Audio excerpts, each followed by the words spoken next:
to be kind. There lived a man named Noah who worshipped God. Noah was a man of faith, but everyone else around him disobeyed and hated God. One day, something shocking happened. God spoke to Noah, revealing a plan to destroy the wicked world, sparing only Noah's family. God instructed Noah to build a wooden ark, a boat big enough for his family and many animals. Noah got to work, following God's exact instructions. Probably, people mocked Noah as he explained why he was building an ark. But Noah kept building, also spreading the word about God, though nobody listened. As the ark neared completion, God brought animals of all kinds, 7 of some species, 2 of others. Birds and beasts, tiny and tall, all made their way to the ark. Perhaps people shouted insults at Noah, but they did not stop sinning against God. They did not ask to enter the ark. Finally, all the animals and birds were aboard. God invited Noah and his family into the ark. As they entered, God shut the door. Then the rain came, a great downpour soaking the earth for 40 days and nights. Floodwaters covered towns and villages. The ark floated on top of the rising waters, sheltering Noah from the flood. After 5 months, a drying wind sent by God brought the ark to rest on the mountains of Ararat. Noah and his family waited inside as the water lowered. Noah sent a raven and a dove out. The dove returned with an olive leaf, a sign that the earth was slowly drying. God told Noah it was time to leave the ark. Together, Noah and his family unloaded the animals. Noah, filled with gratitude, built an altar and worshipped God who had saved him and his family from the awful flood. God gave Noah a wonderful promise. Never again would he send a flood to judge human sin. As a great reminder of this promise, God gifted the world with a rainbow, a beautiful sign of his covenant.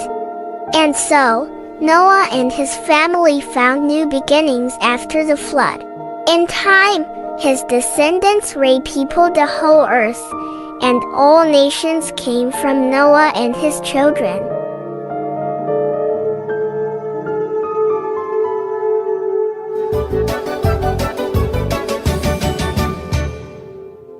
God's promise to Abraham. Long ago, after a big flood washed the earth clean, only Noah and his family were safe on a big boat with lots of animals. When the water went away, people started to build things again. They had a big idea. Let's build a tall tower that touches the sky, right up to the stars. They wanted to stay together and be friends forever. But something magical happened. Suddenly, everyone started speaking in different languages.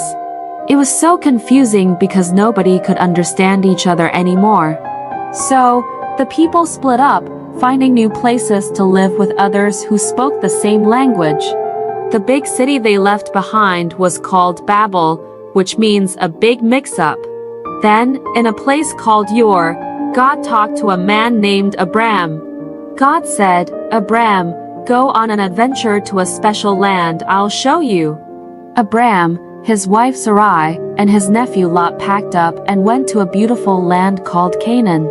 Canaan was filled with green fields and clear blue skies. Abram and Lot had so many sheep and cows. The land they were living on didn't have enough grass and water for all the animals. So, the workers of Abraham and Lot started arguing over the best spots for their animals to eat and drink.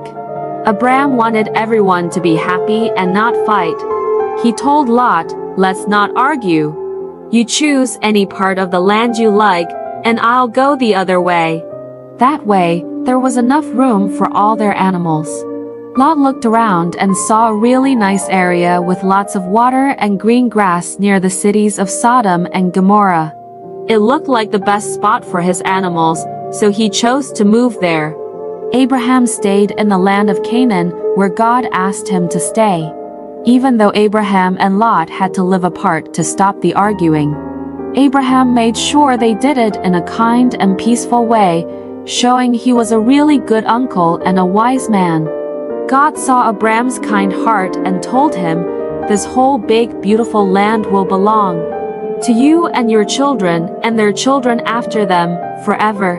But Abraham and Sarai were very old and didn't have any children. They wondered, how will God's promise come true? One day, 3 special visitors brought amazing news. "Sarai, you're going to have a baby." Sarai laughed because she thought she was too old for that. God also changed their names to Abraham and Sarah to show they were going to start a big family. Then, God said he had to fix the 2 naughty cities near where Lot lived. Abraham was worried for Lot. Lot listened to the angels and escaped with his daughters. But Lot's wife looked back and turned into a salt statue. Then, the most wonderful thing happened. Even though they were very old, Abraham and Sarah had a baby boy named Isaac. Isaac, which means laughter. They were so happy and amazed at God's miracle. Abraham knew then that God always keeps his promises, like giving him a big family and a beautiful land to live in. And that's the story of how Abraham and Sarah learned to trust in God's promises, no matter how impossible they seemed. The end.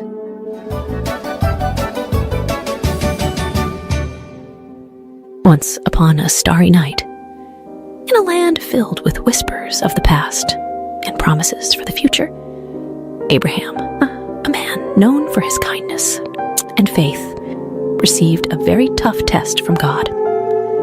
God asked him to do something unimaginable, to offer his dearest son Isaac as a special gift back to God. This was to see if Abraham trusted God above all else, even more than he loved his precious son. Abraham's heart felt heavy, like a stone sinking in a deep, deep ocean. But deep inside, he knew he had to trust God, no matter how hard it seemed. So, with a brave yet heavy heart, he prepared for the journey. As the first light of dawn painted the sky in soft hues of pink and orange, Abraham, Isaac, and their 2 faithful servants set off on a journey filled with uncertainty. Abraham carried the fire and a knife, while Isaac, unaware of what was to come, carried the wood for the fire.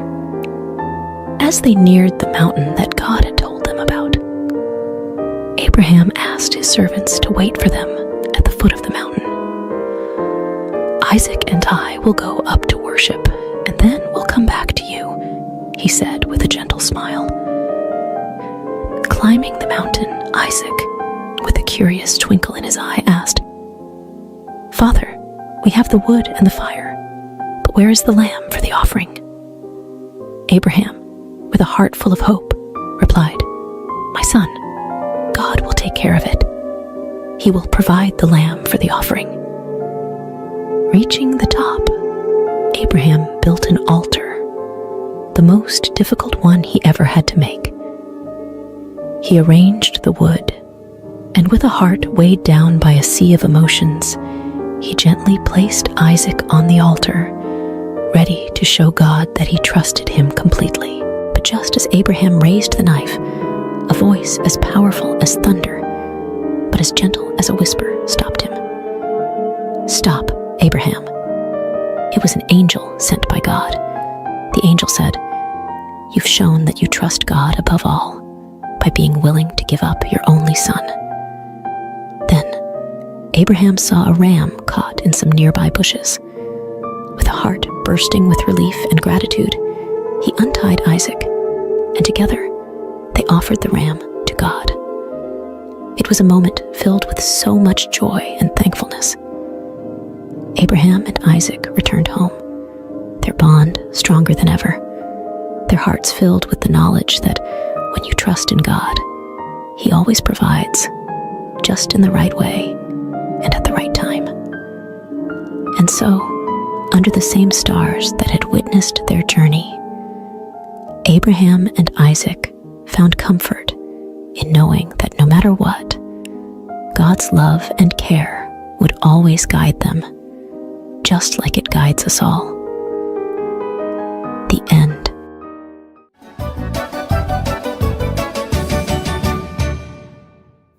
The Adventure of Abraham and Isaac, a new beginning.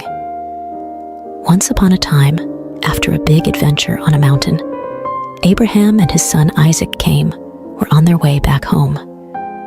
Then, while the stars twinkled like tiny smiles above them, a kind angel came with a message that made their hearts dance. "Abraham," the angel said, "your family will be as numerous as the stars. And guess what? They're going to bring happiness to the whole wide world." It was like a secret promise about a hero who had come from their family tree, someone very special named Jesus. But when they got back home, they found themselves in a very quiet house. Sarah, the laughter and love of their home, had gone on a journey to the stars.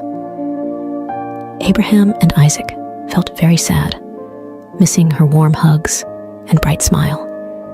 Abraham had an idea to bring some joy back into their home. He called his most trusted friend, a wise old servant, and gave him a very important mission. "It's time for Isaac to find a companion, someone to share stories and dreams with," Abraham said. "Please find a kind lady from our family for Isaac." The servant set off on his camels, hoping for a little help from the stars. As he reached a faraway land, he made a wish. "Let the right lady be the one who offers water to my thirsty camels." It wasn't just any wish. It was a special kind of hope that only the kindest hearts could fulfill. Like a scene from a beautiful story, along came Rebecca with a smile as bright as the dawn. She saw the camels, tired and thirsty, and offered them cool, refreshing water. The servant's eyes sparkled with joy. This must be the one, he thought. She was kind, just like the wish. Rebecca, brave and full of adventure, said yes to a new journey. She traveled across the deserts and mountains to meet Isaac. When Isaac saw her, it was like spring had come to his heart, filling it with flowers and sunshine. Rebecca's kindness and laughter brought new stories and dreams to their home. Isaac and Rebecca, hand in hand, started a wonderful adventure together, full of love and promise. And so, the story of Abraham, Isaac, and now Rebecca reminds us all. After every big adventure, after every sad goodbye, there's always a new beginning, a chance for love and joy to grow again, just like the stars that twinkle in the night sky. The end.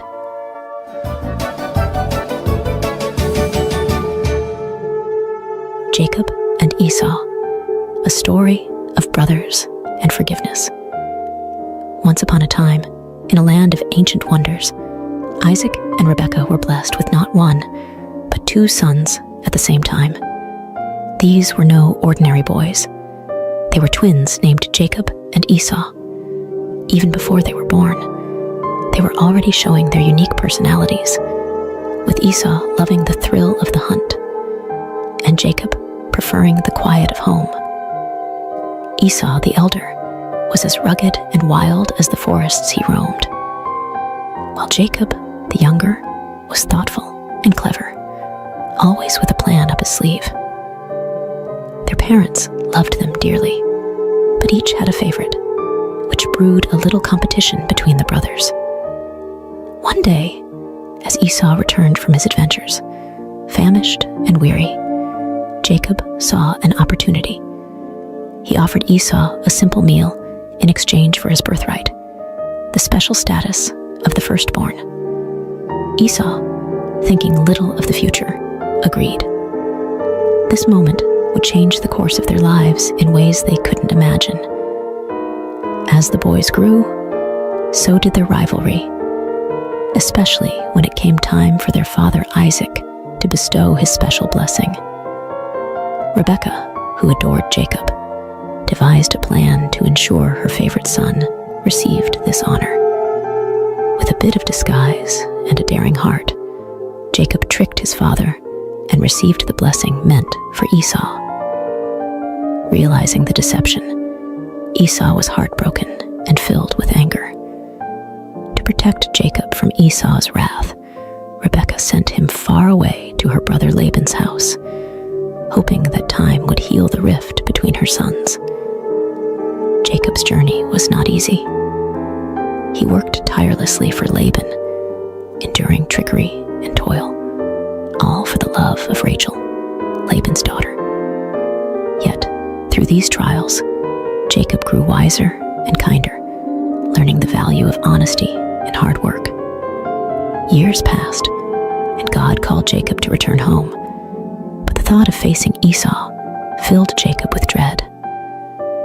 What if Esau still harbored anger and sought revenge?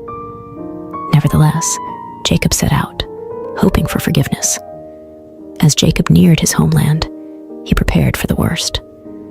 But to his surprise, Esau greeted him not with anger, but with open arms.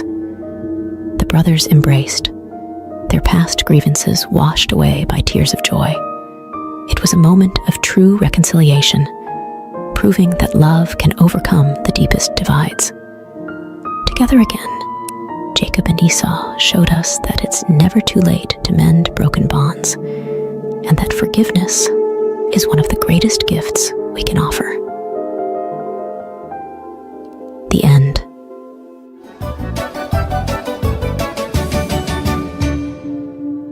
Joseph's journey, from dreamer to dreamkeeper. In a land where families were as vast as the stars, Isaac's heart was full of joy as his son Jacob returned home. Even Esau, who once harbored anger, welcomed Jacob with open arms. But not all was peaceful, for Jacob's sons felt a storm brewing in their hearts, troubled by their younger brother Joseph, who was clearly the apple of their father's eye.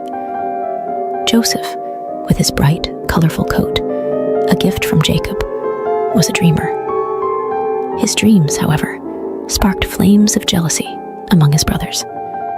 In one dream, Joseph saw his own sheaf of grain standing tall, while his brother's sheaves bowed down to it. In another, the sun, moon, and even the stars bowed before him. These dreams whispered of a future where Joseph would rise above them all, even his parents and brothers.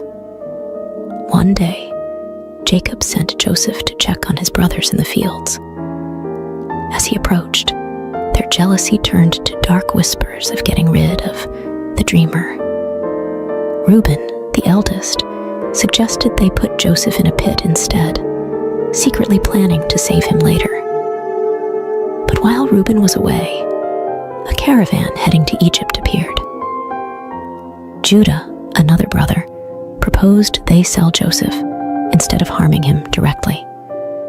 And so, for 20 pieces of silver, Joseph's fate was sealed, and he was taken far from his homeland, his heart heavy with sorrow and fear. The brothers deceived their father, presenting Joseph's colorful coat, now stained with goat's blood, letting Jacob believe his beloved son was gone forever. Jacob's grief was a deep well of sorrow, with no one able to console him. Meanwhile, in Egypt, Joseph found himself a slave in Potiphar's house. Despite his hardships, Joseph's diligence and trust in God shone brightly, earning him Potiphar's favor and the position of chief servant. But just as things seemed to be looking up, Joseph faced a new trial. Potiphar's wife, with dishonest intentions, falsely accused Joseph, leading to his unjust imprisonment. Even in the depths of a dungeon, Joseph's spirit remained unbroken. He understood that through all trials, honoring God was his true strength, a beacon of hope that illuminated even the darkest of places. The end.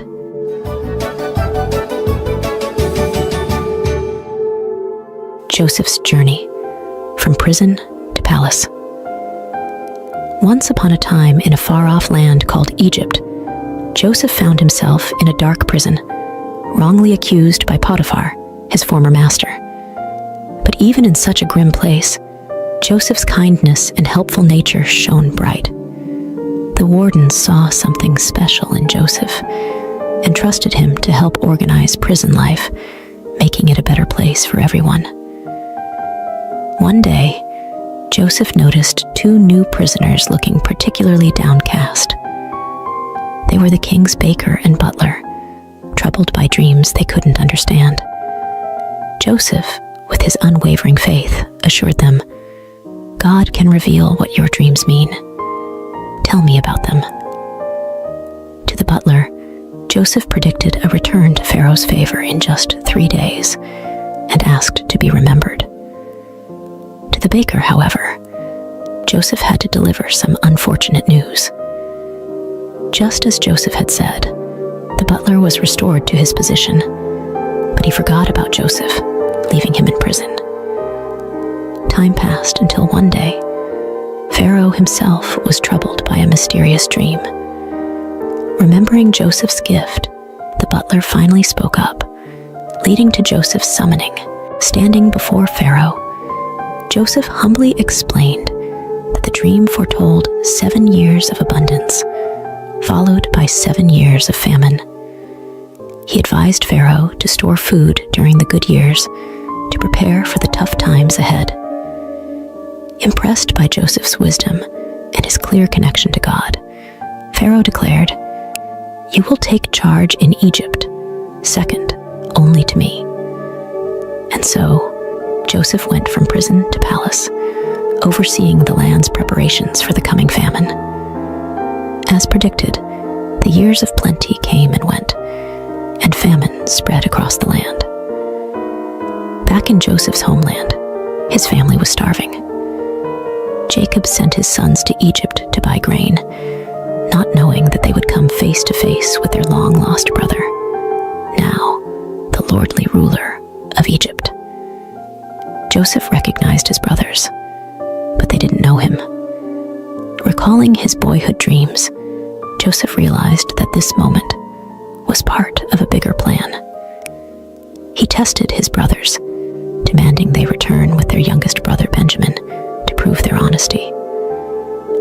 When they returned, Joseph could no longer hide his true identity. Overcome with emotion, he revealed himself to his brothers, saying, "I am Joseph, your brother, whom you sold into Egypt." The brothers were speechless, fearing for what might come next. But Joseph comforted them, explaining that their actions had been part of a divine plan to save their family from famine. "God made me Lord in Egypt so I could save your lives," he told them. Soon after, Jacob and Joseph were joyfully reunited in Egypt, and the entire family was settled there, living in peace and plenty, thanks to Joseph's faith and God's guiding hand. The end.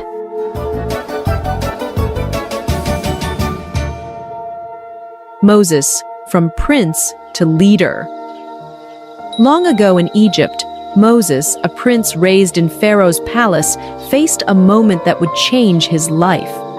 Despite his royal upbringing, Moses never forgot he was a Hebrew at heart. One day, he saw an Egyptian mistreating a Hebrew slave. Feeling a rush of protectiveness, Moses looked around and, seeing no one, stepped in to save the slave but ended up making a grave mistake. The very next day, Moses tried to stop a fight between two Hebrews, only to realize his secret was out. The news even reached Pharaoh, forcing Moses to flee to a faraway land called Midian for safety. In Midian, Moses found himself by a well where he helped the 7 daughters of Reuel, a priest, fend off some rude shepherds. Impressed by Moses' bravery, Reuel invited him home, leading to Moses marrying Reuel's daughter and starting a new life as a shepherd. Meanwhile, back in Egypt, The Hebrews suffered greatly under a new Pharaoh. Their cries for help reached the heavens, and God was listening. 40 years had passed since Moses left Egypt. While tending his flock, Moses saw something incredible. A bush engulfed in flames that didn't seem to burn up. Curious, Moses went closer, only to hear God's voice calling him by name. God told Moses to take off his sandals, for he was standing on holy ground. God had a mission for Moses to lead the Hebrews out of Egypt and free them from slavery. Moses was scared and unsure, especially about speaking to Pharaoh.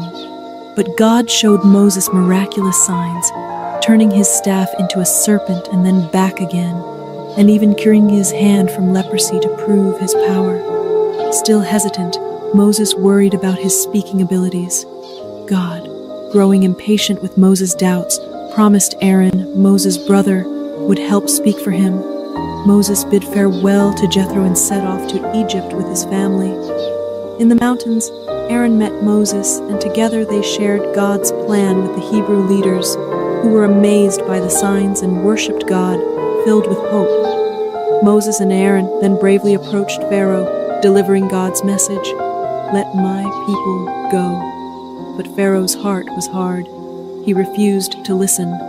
God was ready to show his great power to change Pharaoh's mind, marking the beginning of an epic journey for Moses, from a prince in Egypt to a shepherd in Midian, and finally, a leader of his people. The end. In ancient Israel, chaos reigned as the Midianites devastated the land. Amid despair, Gideon, a simple farmer, dared to defy them, secretly harvesting wheat to feed his family. His courage caught divine attention. An angel tasked him to lead a rebellion. Skeptical, Gideon sought signs from God, receiving undeniable miracles do laden. Fleece amidst dryness, then the reverse, bolstering his faith. With just 300 warriors, chosen by God to highlight divine might over human strength, Gideon staged a daring nighttime ambush. Armed merely with trumpets and torches, they sowed such confusion among the Midianites that they turned on each other in panic. The victory was staggering. The people hailed Gideon a hero, urging him to be king. But Gideon knew better, declaring only God as ruler. This gripping tale of faith, courage, and divine intervention shows that with belief in a higher power, the impossible becomes possible. David and Goliath, the battle of faith. Hi everyone, today we're diving back to learn about a young hero named David. Last time, we saw how King Saul started to disobey God. Now, it's time for a new leader to rise. Samuel, the wise prophet, was sent by God to find a new king. He went to Bethlehem, bringing a young cow to sacrifice, trying not to stir suspicion from King Saul. When he met Jesse and his sons, Samuel thought surely the oldest, Eliab, would be the next king because he was tall and handsome. But God had other plans. God told Samuel, "Don't look at his height or his looks. I care about what's inside the heart." After 7 of Jesse's sons were passed by, there was still no king chosen. Then came David, the youngest, tending the sheep. As soon as Samuel saw David, God said, "He's the one." And right there, Samuel anointed David as the future king. Meanwhile, the Israelites were battling the Philistines, who had a giant warrior named Goliath. He was over 9 feet tall with heavy bronze armor and a massive spear. Goliath challenged the Israelites to a one-on-one fight for 40 days, but no one dared to face him. Enter young David, bringing food to his brothers on the battlefield. When he heard Goliath's taunts, he was shocked that no one stood up for God's honor. David said, "Oh, fight him." Saul doubted at first because David was just a youth. But David convinced him by telling about how he protected his sheep from lions and bears. David didn't wear King Saul's armor. It was too big. Instead, he took his sling and picked 5 smooth stones from a stream. Facing Goliath, David declared, "You come with weapons, but I come in the name of the Lord, with unshakable faith." David slung a stone that struck Goliath right in the forehead, toppling the giant. David's victory was stunning. He used Goliath's own sword to finish the battle, proving that faith in God is the most powerful weapon. This victory made David a hero and led him to serve in Saul's court, soothing the troubled king with his harp music. David's story teaches us that no matter how big our problems seem, we can overcome them with faith and courage. Remember, it's not the size of the warrior in the fight, but the size of the faith in the warrior. What challenges can you face with the courage of David? Thank you for watching. Don't forget to like, subscribe, and click the bell icon for more adventures from the Bible. See you next time. Elijah, the prophet of miracles. Hi friends, today we're traveling back to the ancient kingdom of Israel to meet a remarkable prophet named Elijah, who brought God's messages during some tough times. Elijah lived when Ahab was king over Israel. And let me tell you, Ahab was not a good king. He and his wife Jezebel led the people away from God. Elijah had a tough job. He told King Ahab that because of their bad choices, there wouldn't be any rain for several years. Can you imagine that? A land with no rain at all? While the land was dry and thirsty, God had a special plan for Elijah. He sent him to a quiet valley where Elijah was fed in an amazing way. Ravens brought him bread and meat every morning and evening. Elijah drank water from a nearby brook. It was like having room service in the middle of nature. When the brook dried up, God sent Elijah on a new mission. He went to meet a widow who was very poor and preparing her last meal for herself and her son. Things looked bleak. When Elijah asked for some food, she was worried because she had so little. But Elijah told her, "Do not be afraid, to make a small loaf of bread for him first." Guess what? After she did, her jar of flour and jug of oil never ran out again, just as Elijah had promised. Every day she had enough to make more bread. It was a miracle that kept her family fed during the drought. But then something sad happened. The widow's son got very sick and stopped breathing. The widow was heartbroken and thought all was lost. But Elijah took the boy upstairs, prayed to God, and guess what? God brought the boy back to life. When Elijah handed him back to his mom, you can imagine how happy she was. Elijah's story shows us how God takes care of his people in amazing ways, even when things seem impossible. Like the widow, we can trust that God is always with us, ready to provide and help us through tough times. Thanks for watching our story of Elijah, the prophet of miracles. Don't forget to like, subscribe, and click the bell for more Bible adventures. Share what you learned today and keep exploring the wonders of the Bible. See you next time. Bye-bye. Elijah's Showdown, the battle on Mount Carmel. Today, we're diving back into the amazing stories of the Bible to meet Elijah, the prophet of God. Last time, we saw how Elijah was fed by ravens and a kind widow during a terrible drought. Now, let's see what happens next. Remember, after Solomon, the kingdom of Israel split into two. The northern kingdom called Israel with 10 tribes and the southern kingdom called Judah with 2 tribes. Elijah was sent to the northern kingdom because all their kings were bad.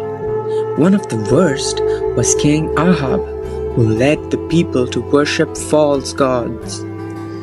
3 years into the drought, God told Elijah, it was time to go back to King Ahab and declare that the drought would end.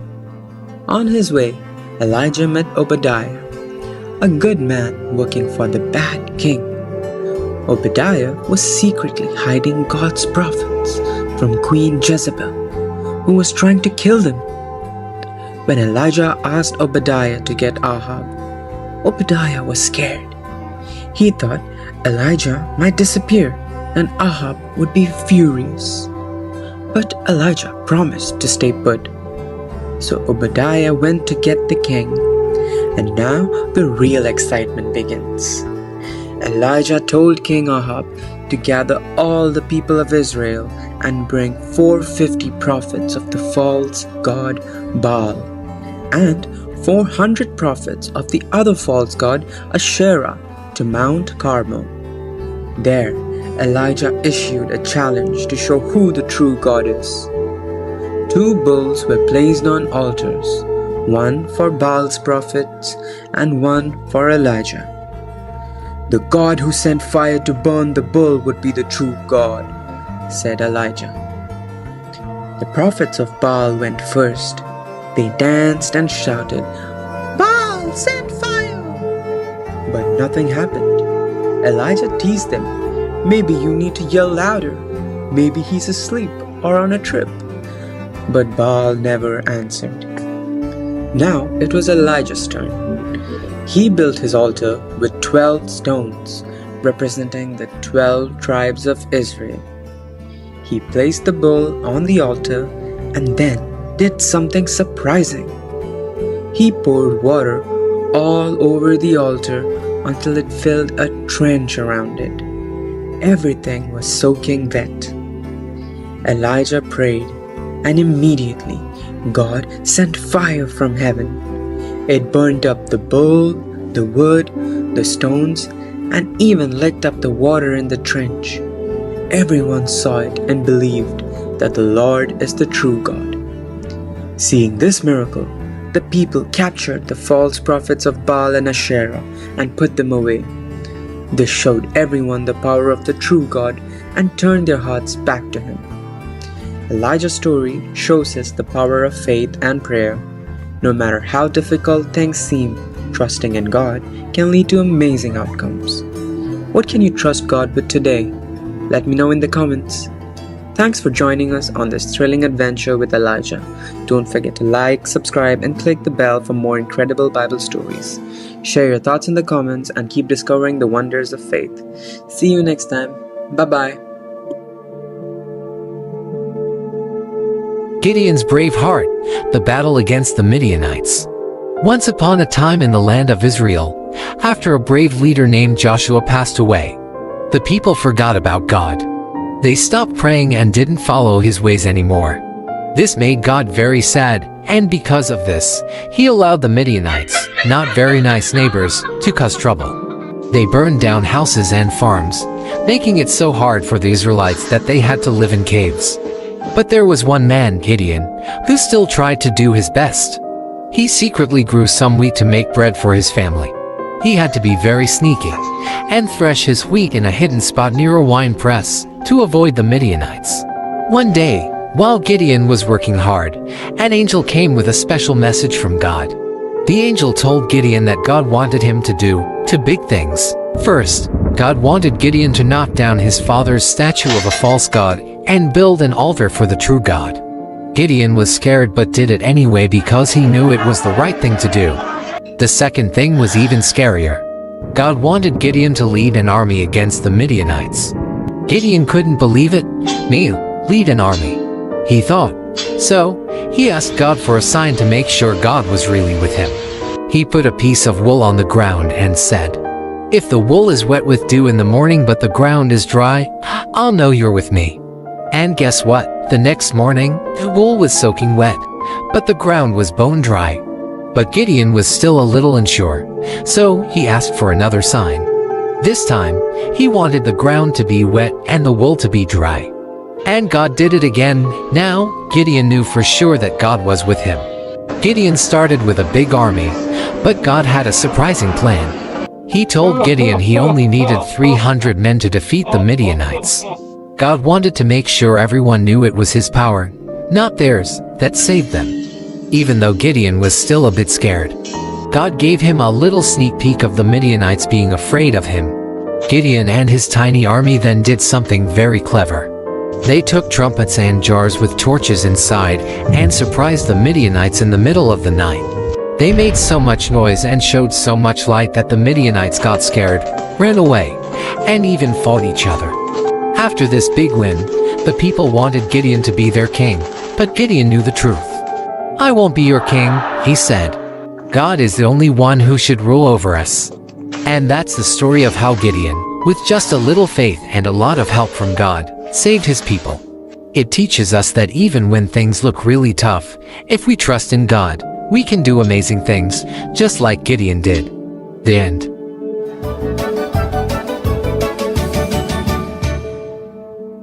The Adventure of Baby Moses, From the Nile to the Palace.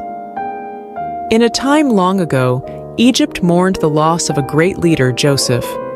He had saved the land from famine and was loved by all. But as years turned into centuries, a new pharaoh came to power, one who did not remember Joseph and his deeds. The Hebrews, Joseph's people, had grown in number and strength, which made the new pharaoh uneasy. Fearing they might become too powerful, he decided to make them slaves, forcing them to build great cities under harsh conditions. Despite the heavy work, the Hebrews continued to grow in numbers, which troubled Pharaoh even more. So he made a terrible order. All newborn Hebrew boys were to be thrown into the river Nile. One Hebrew family, desperate to save their baby boy, crafted a plan. They carefully placed him in a snug, watertight basket and set it afloat among the reeds of the Nile, trusting in a higher power to protect their child. As the basket bobbed gently in the water, the baby's sister watched from a distance, her heart filled with hope and fear. Then, something unexpected happened. Pharaoh's daughter came to the river to bathe and spotted the curious basket among the reeds. With a mix of surprise and compassion, she ordered her servant to bring the basket to her. Upon opening it, the sound of the baby's cry touched her heart. "It's a Hebrew child," she realized, but instead of sending him to a cruel fate, she chose kindness. "Poor little thing, you're so beautiful," she cooed, perhaps even playing with the baby as anyone would with a precious little one. Watching all this unfold, the baby's sister saw an opportunity. She bravely approached the princess and offered to find a Hebrew woman to nurse the child. The princess agreed, not knowing the girl would bring the baby's own mother. Rushing home, the sister called out to her mother, "Come quickly! Oh, hurry!" Without a moment to lose, they both hurried back to the riverbank. There, Pharaoh's daughter entrusted the baby to his mother, saying, "Nurse him for me, and I will pay you." She named him Moses, which means drawn from the water. In a twist of fate, baby Moses was back in his parents' arms, where they taught him to love God and cherish his heritage. But soon, he would grow up in the palace as the son of Pharaoh's daughter, destined for greatness, part of a divine plan far beyond what anyone could imagine. The end. Joshua and the walls of Jericho. In the wake of Moses' passing, a new chapter unfolded for the Israelites. Joshua, anointed by divine decree, stood at the threshold of immense responsibility. He understood that before he could marshal his forces for the battles ahead, he needed to fortify his spirit and align his heart with God's will. As Joshua stepped into his role, God's promise was clear: adhere to the divine commandments, and prosperity and victory in the promised land would be theirs. The Israelites, in turn, pledged unwavering loyalty to Joshua, echoing their commitment to follow God's word. With strategic foresight, Joshua dispatched spies to Canaan, eyeing the formidable city of Jericho. It wasn't long before the king of Jericho, tipped off about the covert visitors, ordered a citywide manhunt. The spies, seeking refuge in Rahab's home, found themselves in peril. But Rahab, recognizing the hand of God with the Israelites, chose to protect them, securing a promise of safety for herself and her family in return. The path to Jericho presented its own trial. The formidable Jordan River. With no bridge in sight, the challenge seemed insurmountable. Yet, faith paved the way where no path existed. As the priests, bearing the Ark of the Covenant, stepped into the river's edge, the waters parted, mirroring the miracles of old. This miraculous crossing, marked by 12 stones at the riverbed and on Canaan's shore, would stand as eternal testaments to God's power and faithfulness. Jericho loomed ahead, its massive walls a daunting barrier. Yet, the appearance of the captain of God's army served as a divine assurance to Joshua that the battle's outcome was already decreed in the heavens. The instructions given to Joshua were unconventional. A silent march around Jericho for 6 days, followed by a climactic procession on the 7th day, culminating in a triumphant blast of trumpets and a unified shout from the Israelites. The walls of Jericho, so long a symbol of invincibility, crumbled to dust, leaving only Rahab's abode untouched, a sign of the covenant kept by the scarlet cord. Rahab and her family were spared, a token of God's mercy amidst judgment. In the aftermath, Jericho's riches were consecrated to God, and Joshua pronounced a dire curse on any who dared to rebuild the city. The fall of Jericho sent ripples throughout Canaan, a clear message that God's favor rested upon Israel. This narrative, rooted in the ancient text of Joshua 1-6, not only recounts a pivotal moment in Israel's history, but also reflects the enduring truth that faith, obedience, and divine guidance can topple the mightiest of obstacles. The end. King David and the return of the Ark of the Covenant. Today, we're diving back into the epic saga of King David, following his journey from a young hero to a great king. Last time, we saw David anointed by Samuel and defeating the giant Goliath. Now, let's see what happens as he steps into his role as king. After King Saul's death, Israel was divided. David became king over Judah and ruled from Hebron, while Saul's son, Ishbosheth, took over the rest of Israel. It sounds complicated, doesn't it? There was a long struggle between the followers of David and Saul, but David's side grew stronger every day. Eventually, David's leadership and bravery won the hearts of all the tribes. He was anointed king over all 12 tribes of Israel. Can you imagine going from looking after sheep to leading an entire nation? David then captured Jerusalem, making it his capital and calling it the City of David. Remember the Ark of the Covenant from our previous stories? It had been captured but was back with the Israelites. David decided it was time for the Ark to come to Jerusalem, to be at the center of national worship. But transporting the Ark was no small task. While moving the Ark, there was a big mishap. The Ark almost fell, and a man named Uzzah reached out to steady it. Unfortunately, touching the Ark was forbidden, and Uzzah was struck down by God. This showed everyone just how serious God was about his commands and worship. After learning from their mistakes, the Israelites carried the Ark on poles as God had instructed. When they finally got it to Jerusalem, the city erupted in celebration.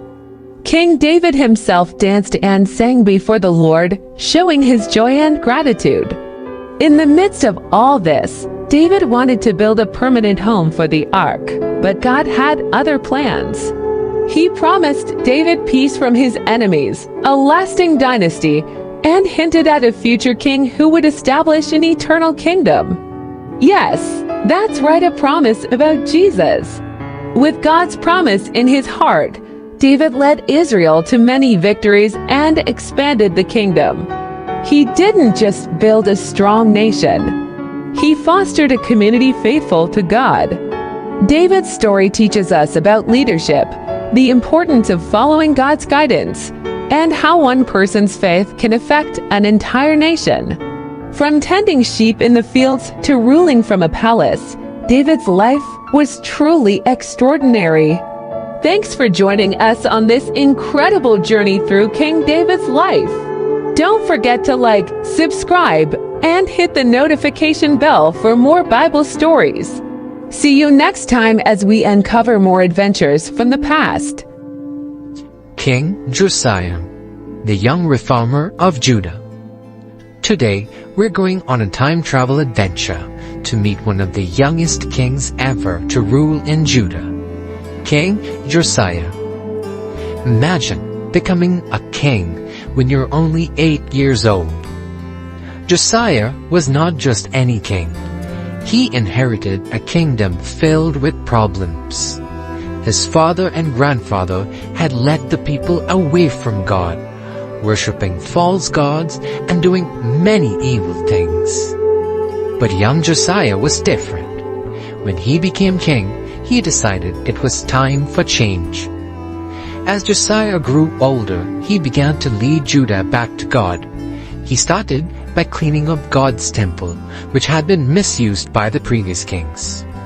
Josiah ordered the removal of all the items that were being used to worship the false gods. When Josiah was just 26, during the temple's renovation, the workers found something extraordinary hidden in the walls. The scroll of the law, possibly the book of Deuteronomy.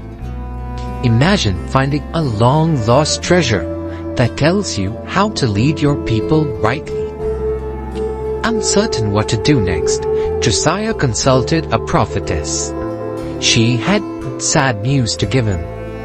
Judah would face the consequences for its past sins. But because of Josiah's good heart and reforms, he would not see this destruction during his lifetime.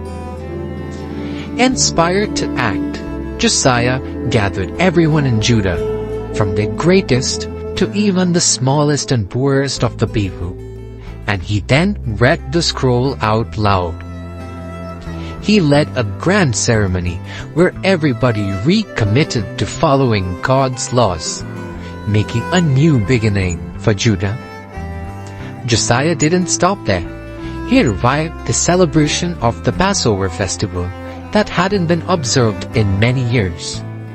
It was a time of great joy and unity as the people remembered their deliverance from Egypt.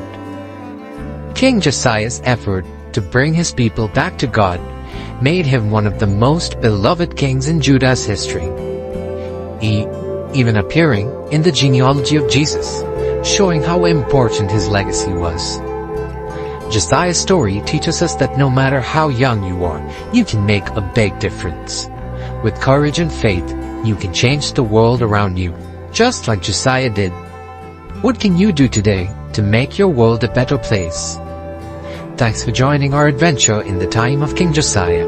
Don't forget to like, subscribe, and hit the bell so you don't miss any of our exciting journeys through the Bible.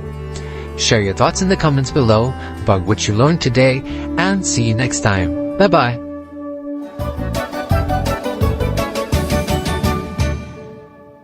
The Great Escape, Moses and the Miraculous Exodus.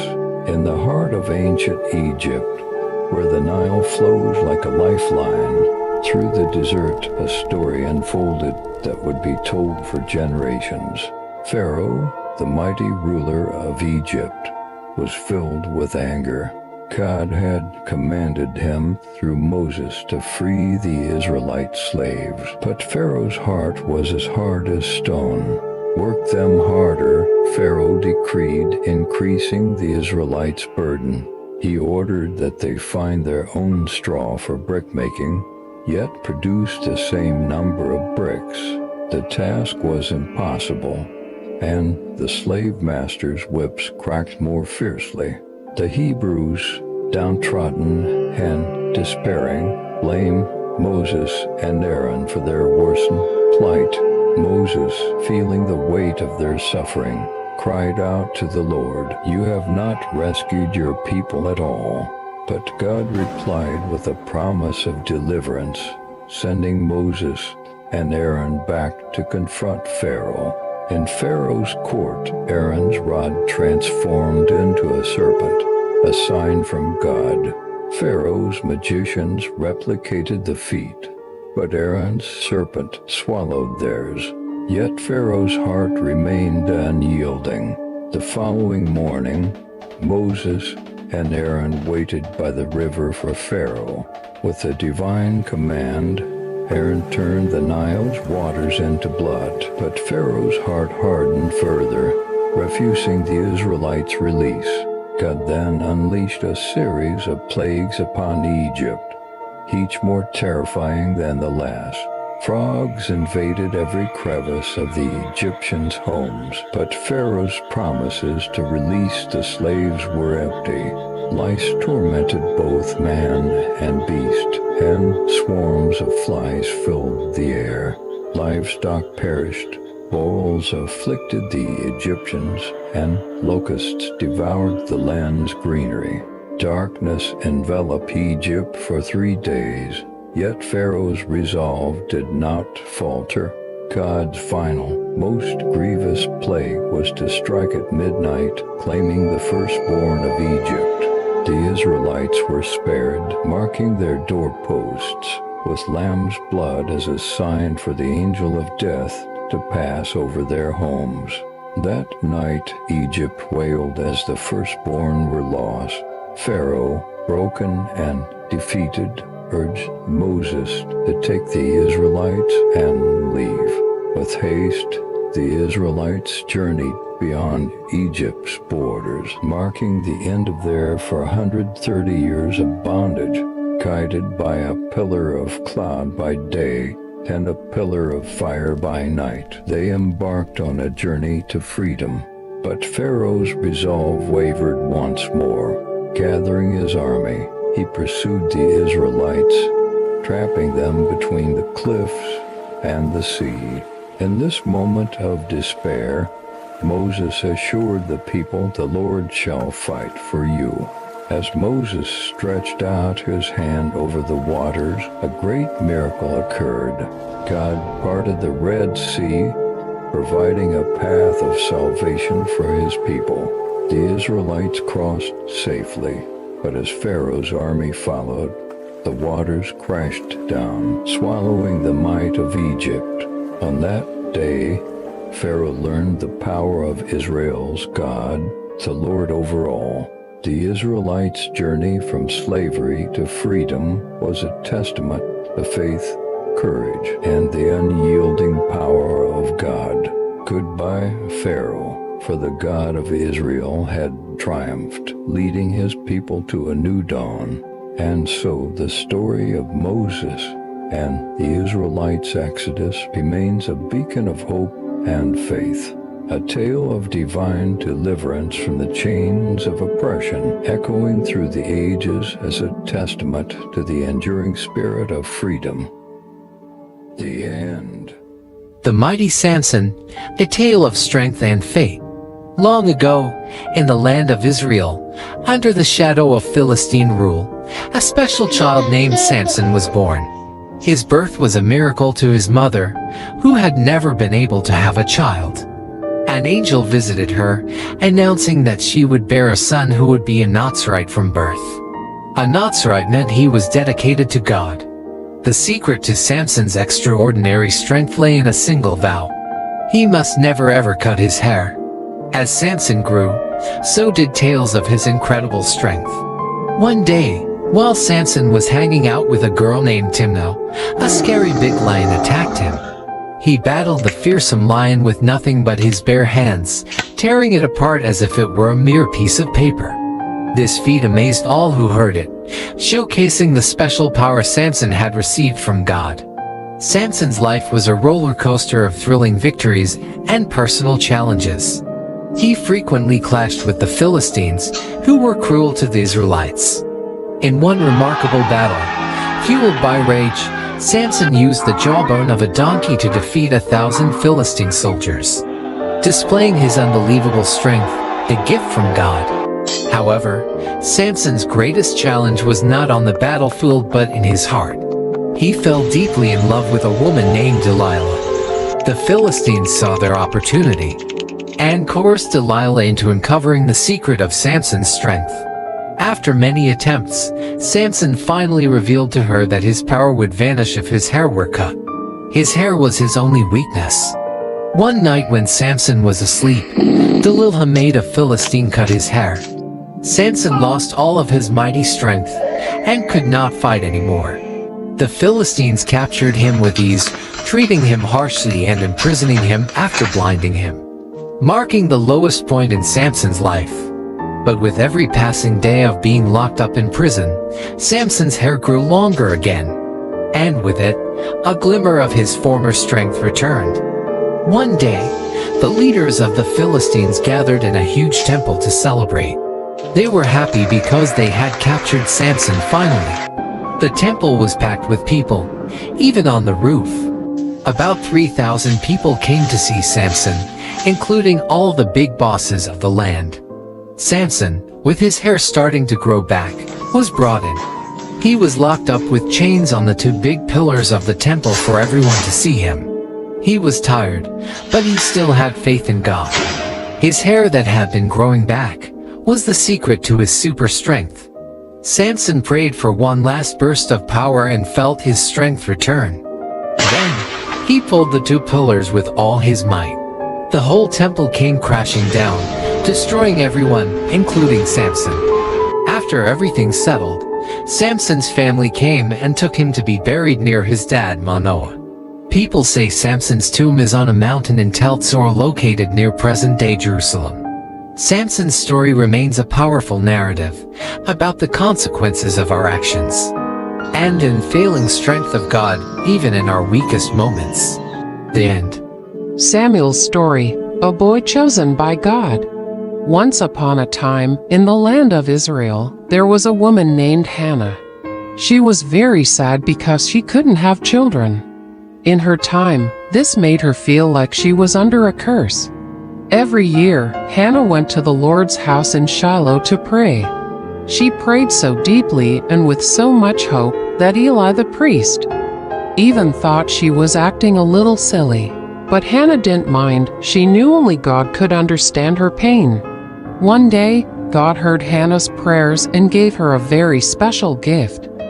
A son she named Samuel, which means heard by God. Hannah was so grateful that she made a big promise. She promised to give Samuel back to God to serve him all his days.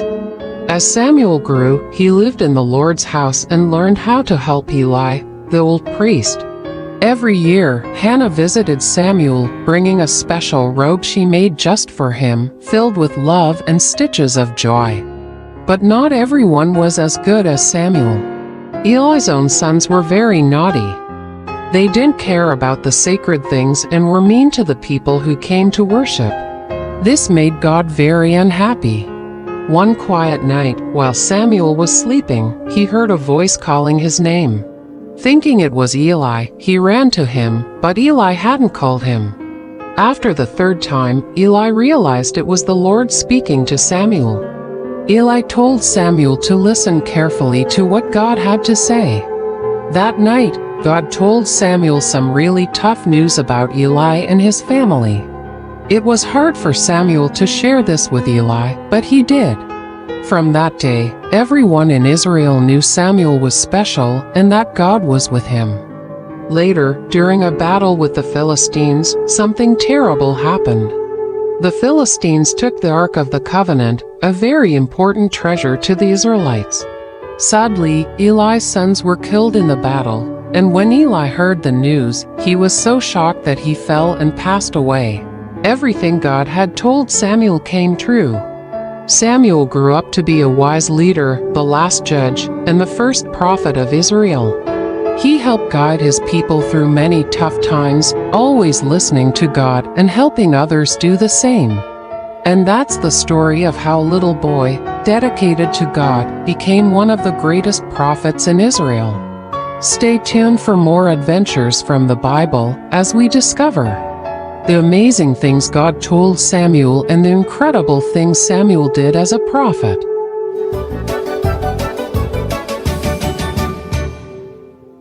40 years of faith, the epic journey from Egypt to Canaan. In a monumental act of deliverance, God freed the Israelites from Egyptian bondage. Moses, leading this newly liberated nation, initiated a song of worship, praising God's glorious triumph. But the harsh desert soon tested their faith. Thirsty and despairing at a pool of bitter water, their complaints rose to heaven. Yet God responded with kindness, transforming the water into a refreshing drink. Their complaints didn't cease there.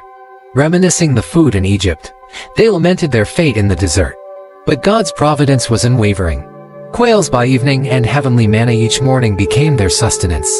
This manna, a sweet reminder of God's care, required trust in daily provision. Yet, some hoarded, only to find their stash spoiled. Except on the Sabbath, teaching a profound lesson in obedience and rest. God's protection extended beyond their basic needs. When the Amalekites attacked, victory was theirs as long as Moses held high the rod of God. This divine partnership was further solidified when God proposed a covenant, making them his special people, an offer they eagerly accepted. At Mount Sinai, Moses received the 10 Commandments, direct instructions on living a life aligned with God's will. But in a grave turn of events, the Israelites fashioned and worshipped a golden calf, inciting divine and mortal wrath. The shattered tablets symbolized broken fidelity. Yet God, in his mercy, renewed the covenant and instructed the construction of the tabernacle, a sacred space signifying his constant presence. As they approached Canaan, the land of promise, spies were sent to survey. Despite the land's bounty, only Joshua and Caleb trusted in God's victory. The majority succumbed to fear, their disbelief poisoning the entire community's faith, leading to a decree from God, a 40-year odyssey in the wilderness. A period of wandering reserved for a generation that witnessed miracles but harbored disbelief. This story, spanning from Exodus 15 to Numbers 14, not only recounts a physical journey but also charts a spiritual expedition of a nation learning to trust and obey their omnipotent, omnibenevolent God. The end.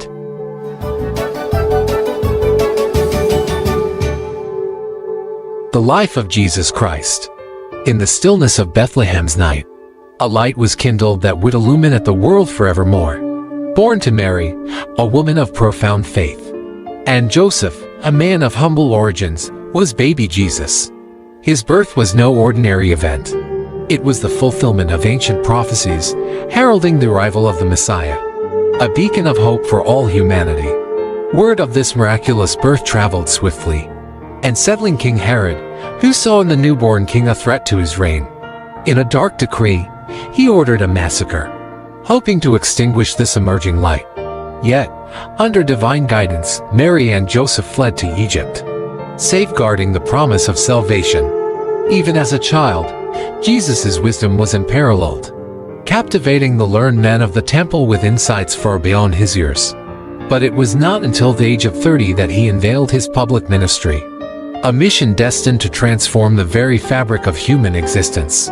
Choosing disciples from the humblest walks of life, Jesus embarked on a journey of teaching, healing, and miracle working. He healed the afflicted, restored sight to the blind, and even commanded life to return to the lifeless.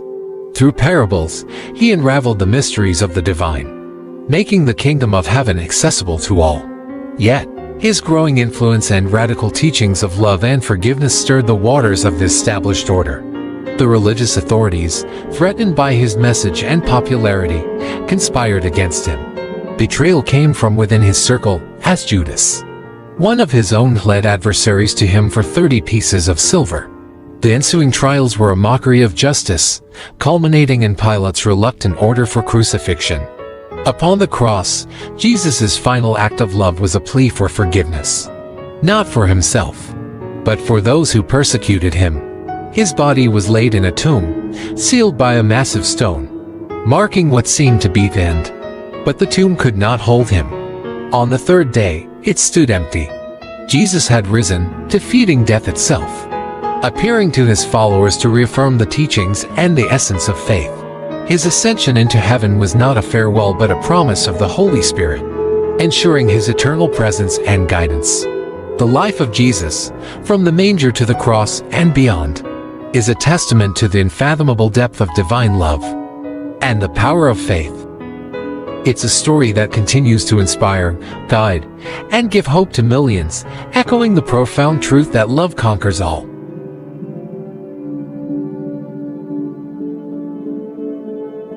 Samuel and Saul, the rise of Israel's first king.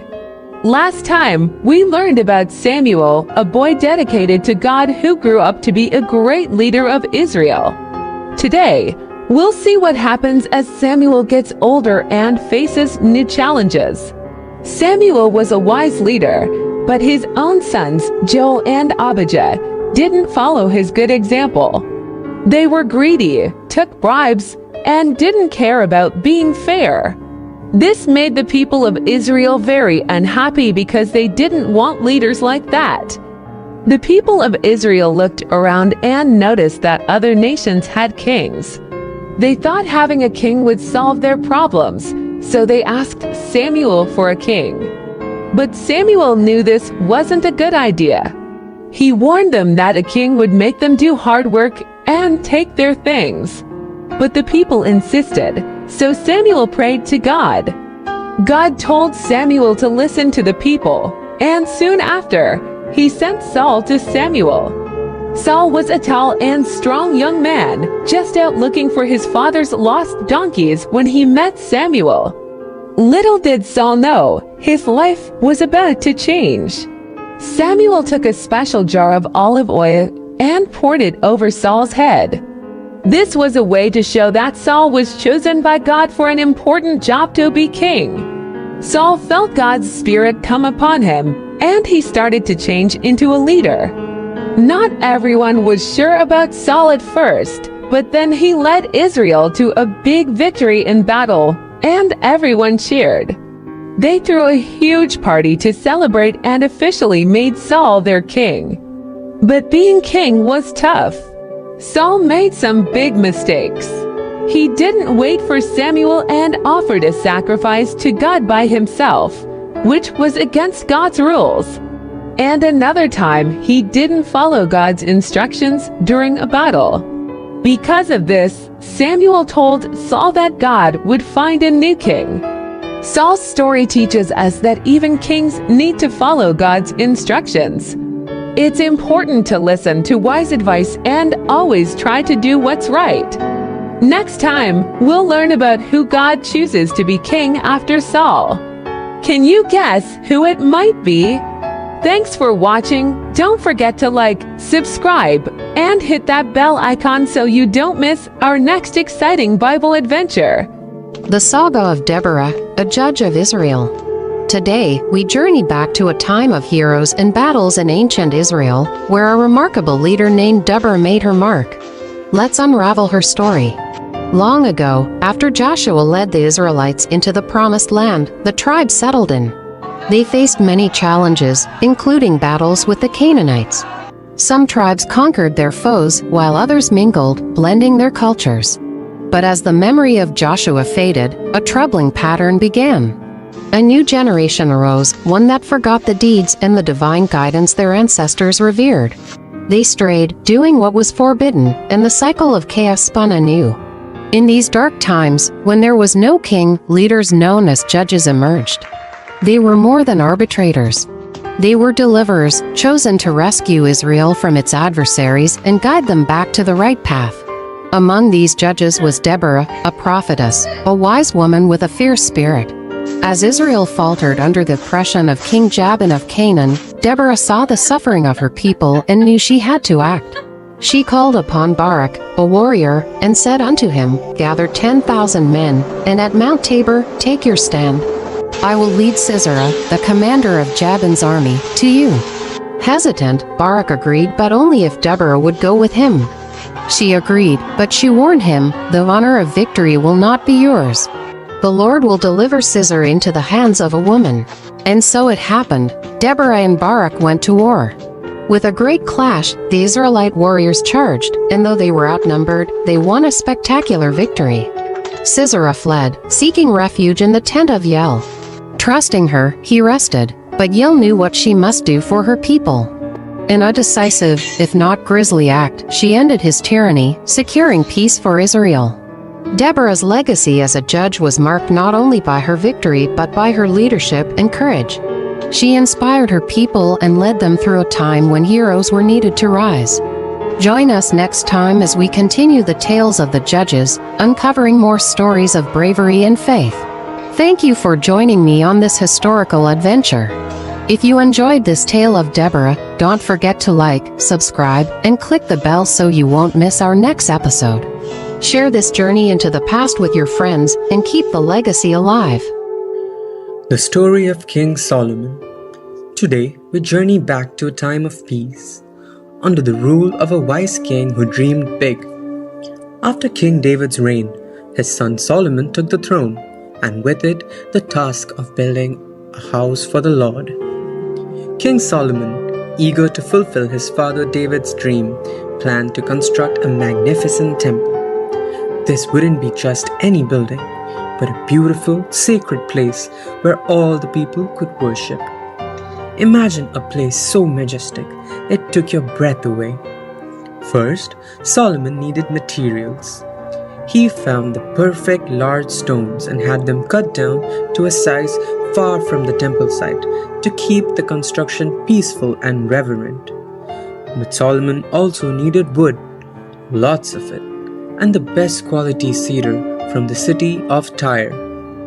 King Hiram of Tyre, a good friend of his father David, agreed to help. In exchange for food from Israel, Hiram sent cedar trees down the Mediterranean Sea on rafts. This shows how important friendships and alliances can be, even for a king. Solomon also enlisted a skilled craftsman named Huram from Tyre.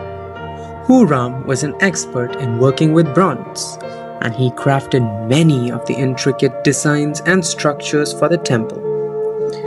The temple was to be 90 feet long, 30 feet wide, and 45 feet tall with 3 floors. It even had a special room called the Most Holy Room. Inside, the walls were adorned with carvings of cherubim, the palm trees, and flowers.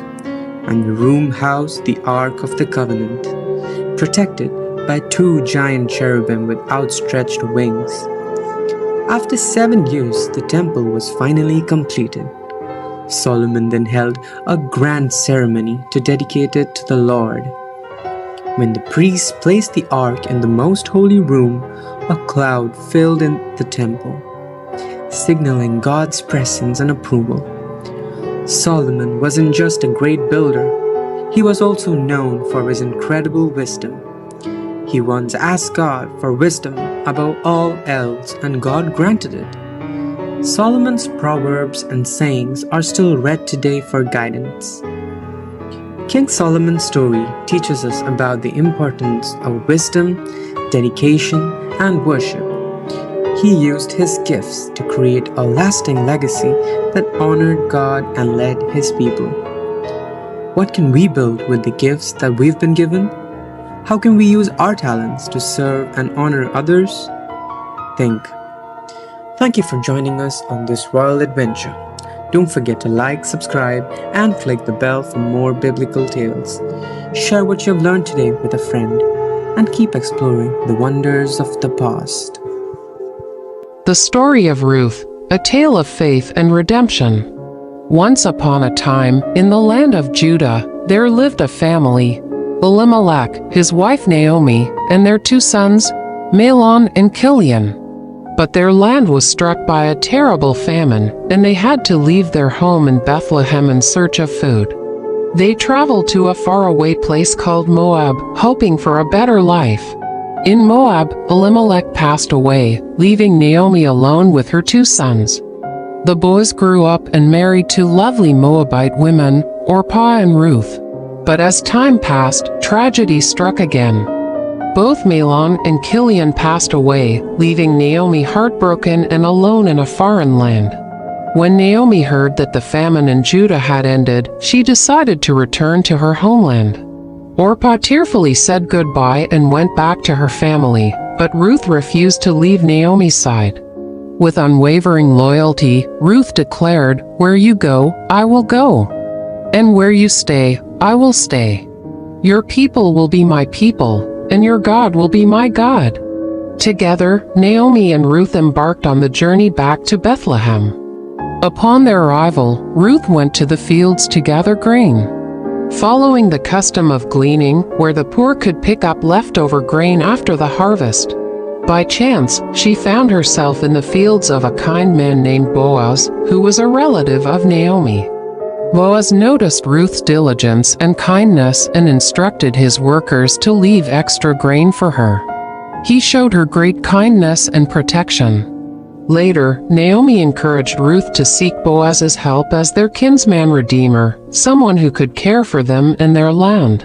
Ruth bravely approached Boaz and asked for his help. Boaz, moved by her sincerity, promised to do all he could to help them. He even negotiated with another relative who had the first right to help them. But when he declined, Boaz gladly took on the responsibility. In a beautiful gesture of commitment, Boaz married Ruth and took care of Naomi and her land.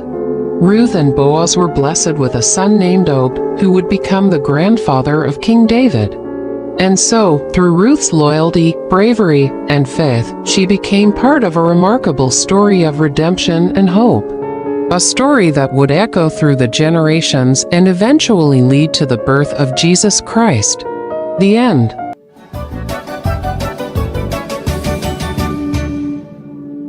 Moses, from prince to leader. Long ago in Egypt, Moses, a prince raised in Pharaoh's palace, faced a moment that would change his life. Despite his royal upbringing, Moses never forgot he was a Hebrew at heart. One day, he saw an Egyptian mistreating a Hebrew slave. Feeling a rush of protectiveness, Moses looked around and, seeing no one, stepped in to save the slave but ended up making a grave mistake. The very next day, Moses tried to stop a fight between two Hebrews, only to realize his secret was out. The news even reached Pharaoh, forcing Moses to flee to a faraway land called Midian for safety. In Midian, Moses found himself by a well where he helped the 7 daughters of Reuel, a priest, fend off some rude shepherds. Impressed by Moses' bravery, Reuel invited him home, leading to Moses marrying Reuel's daughter and starting a new life as a shepherd. Meanwhile, back in Egypt, the Hebrews suffered greatly under a new Pharaoh.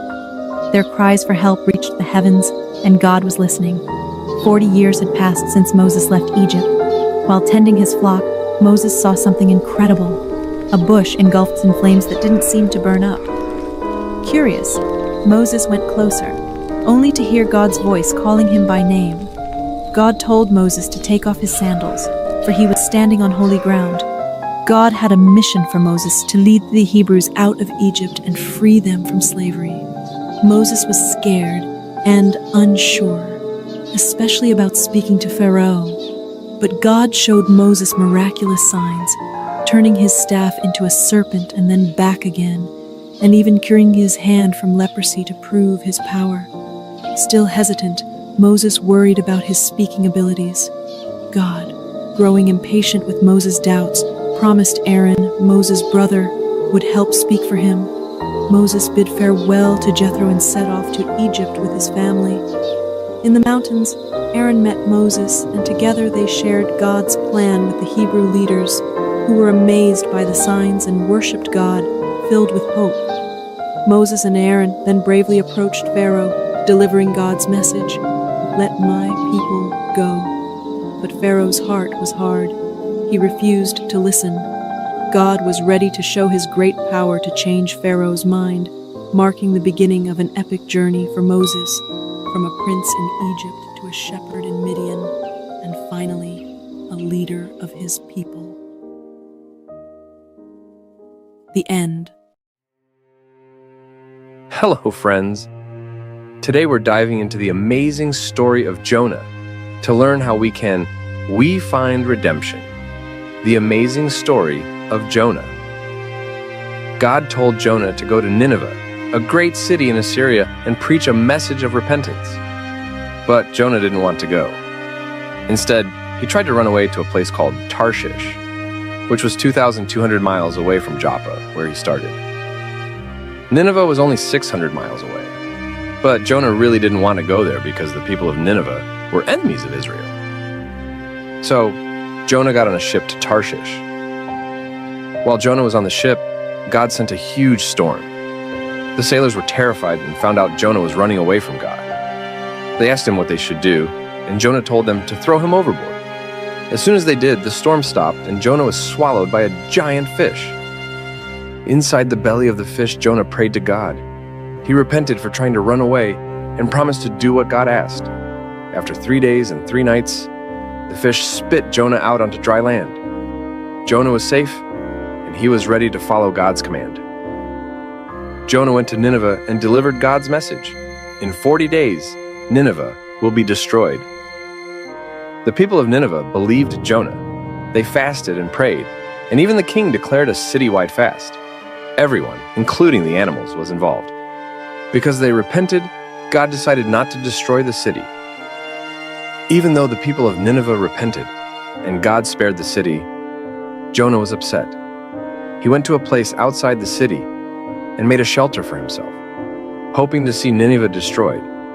God sent a vine to grow over Jonah's shelter to give him shade and make him more comfortable. But then, God sent a worm to eat the vine and a hot wind to make Jonah uncomfortable.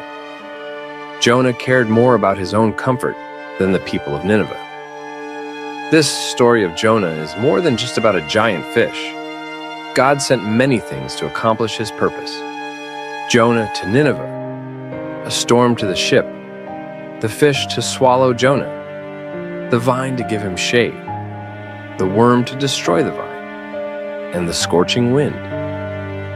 It teaches us that God's plans are bigger than our own and that He cares about all people. So, friends, Jonah's story shows us that we can't run away from God's plans. It also teaches us the power of repentance and God's mercy. What can you learn from Jonah's journey today? The story of Shadrach, Meshach, and Abednego. Hello, adventurers. Today we're going to hear an incredible story about faith, courage, and standing up for what's right. It's the story of Daniel and his friends in Babylon. Let's begin. Once upon a time, the powerful King Nebuchadnezzar of Babylon conquered Jerusalem. He took many treasures from the temple of God and brought some of the finest young men from Israel to serve in his palace. Among them were Daniel, Hananiah, Mishael, and Azariah, who were given new Babylonian names: Belteshazzar, Shadrach, Meshach, and Abednego. These young men were chosen for their intelligence, good looks, and potential.